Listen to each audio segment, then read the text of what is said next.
पहले हम बात करेंगे आपका पीआरटी, टीजीटी और आपका पीजीटी। सबसे पहले ये देख लेते हैं आपका एज क्राइटेरिया क्या है। तो अगर हम बात करें पीआरटी के लिए इन्होंने 30 साल तक की एज रखी है मैक्सिमम। अगर 31 है तो आप अप्लाई नहीं कर सकते। अब आप कहोगे मैम SC ST OBC को जो रिलैक्सेशन मिलता है उसका क्या रहेगा, तो उसके लिए जो है आपको 5 जो है साल वो ज्यादा दे दिए जाते हैं। तो 5 साल वो रहेगा आपका रिलैक्सेशन के रूल्स के अकॉर्डिंग। लेकिन आप अगर जनरल कैटेगरी से हो, आप पुरुष हो तो 30 साल ही रहेगा। लेकिन फीमेल को 5 साल का एक्स्ट्रा इसमें कह सकते हो डिस्काउंट मिल जाता है, तो उनकी जो है यहाँ पर 35 साल एज हो सकती है, यहाँ पर वो एलिजिबल रहेगी। अब आ जाओ टीजीटी। अगर आप टीजीटी की मैक्सिमम एज देखोगे तो 35 साल इन्होंने रखी है। अगर 35 साल से आपकी एज ज्यादा है तो आप इस फॉर्म पे अप्लाई ही नहीं कर सकते। अब हम बात करेंगे इसमें भी वही रिलैक्सेशन वाला, वही 5 साल का चलेगा जो कि आपका हमेशा रहता है। अब बात करेंगे पीजीटी के लिए इन्होंने ज्यादा से मतलब अधिकतम एज जो है 40 वर्ष ही रखी है। अगर 40 से आप ऊपर हो तो आप यहाँ पर अप्लाई नहीं कर सकते। ये था सिर्फ आपका सिंपल सा एज में, जिसमें ना जाने कितने डाउट आ चुके हैं, कितने कमेंट आते हैं कि मैम एज का बता दो। तो एज का आपका क्लियर हो गया। अब आते हैं एलिजिबिलिटी पे। ठीक है, क्या एलिजिबिलिटी होनी चाहिए।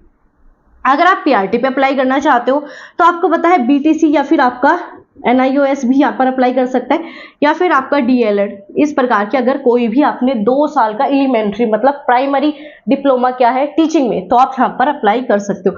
अब आप कहोगे मैम सिर्फ इतना सा नहीं, आपको इसमें क्या चाहिए, आपको इसमें CTET पेपर 1 चाहिए। याद रखना CTET पेपर 1। अब बहुत से बच्चों का डाउट रहेगा मैम CTET पेपर 1 में क्या चाहिए, 90 नंबर चाहिए, 82 नंबर चाहिए, 85। चलो दिखाते हैं आपको। अगर हम बात करें जनरल कैटेगरी की तो उसमें आपको 90 नंबर चाहिए, और जो बाकी कैटेगरी है उसमें आपको 82 नंबर ही चाहिए।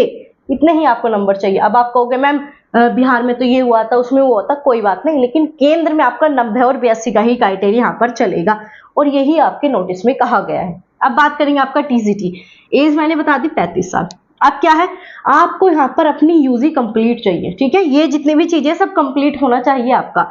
यूजी जो है आपका 50% के साथ आपने कंप्लीट किया हो। ठीक है, अगर हम बात करेंगे बीएड, अब आपका यहाँ पर बीएड ही चाहिए। अगर बीएड नहीं है, DLED हो, BTC हो, तो आप यहाँ पर अप्लाई नहीं कर सकते। टीजीटी में KVS में ओनली बीएड वाले अप्लाई कर सकते हैं। अब आप कहोगे मैम बीएड भी है और यूजी में 50% भी है, तो आपका CTET पेपर 2 होना चाहिए। अब अगेन डाउट मैम कितना नंबर चाहिए, तो वो सेम ही रहेगा कि आपका 90 नंबर जनरल कैटेगरी और अदर कैटेगरी में आपके 82 नंबर चाहिए।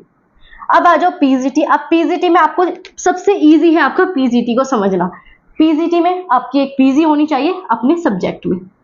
ठीक है, मान लो जी आपको इसमें हिंदी में अप्लाई करना है, तो आपकी हिंदी सब्जेक्ट में आपके पीजी मतलब पोस्ट ग्रेजुएशन कंप्लीट होनी चाहिए। ठीक है, अब आ जाओ बीएड भी आपके इसके साथ होनी ही चाहिए। अब आप कहोगे मैम CTET इसमें चाहिए, तो इसमें किसी भी प्रकार का CTET नहीं चाहिए होता। ये है आपका पीजीटी में अभी CTET नहीं चाहिए। अब आप कहोगे मैम CTET पेपर 3 आने वाला है, तब की अलग बात है, लेकिन जो आपका न्यू नोटिस है उसमें इन्होंने आपका CTET नहीं मांगा। आपको समझ में आया, ये था आपका एलिजिबिलिटी क्राइटेरिया। आएंगे ऐसी इंफॉर्मेटिव वीडियोस के साथ। अगर आप में से कोई नया हो तो चैनल को सब्सक्राइब और बेल आइकन को ऑन रखना, ताकि आपको सारी अपडेट सारी चीजें समय पर मिल सके। मिलते हैं आपसे अगली वीडियो में।